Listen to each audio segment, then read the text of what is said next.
Ginipensa ni Senate President Francis Escudero ang zero subsidy sa PhilHealth sapagkat marami pa naman itong pera. Ayon kay Escudero, wala rin itong epekto sa serbisyo ng PhilHealth dahil may hawak pa silang 600 billion pesos na hindi nagamit na pondo.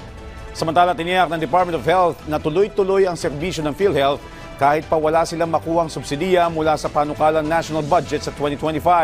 Ayon sa PhilHealth, kumpleto pa rin magagamit ang lahat ng inpatient, outpatient at mga special packages. Kabilang dito ang pinahusay na benepisyo para sa hemodialysis, peritoneal dialysis, dengue, PhilHealth konsulta at atake sa puso. Inaprubahan din ang pagbabayad ng mga benepisyo para sa mga bihirang sakit at dental health.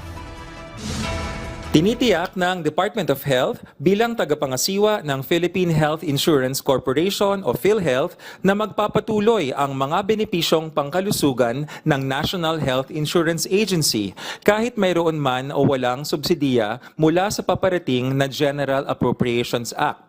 Patuloy na magagamit ang lahat ng inpatient, outpatient at pati mga special benefit packages ng PhilHealth. May kumpiyansa ang DOH na may cash on hand ang PhilHealth para magpatuloy at mapabuti pa ang paghahatid ng benepisyo sa susunod na 2 hanggang 3 taon.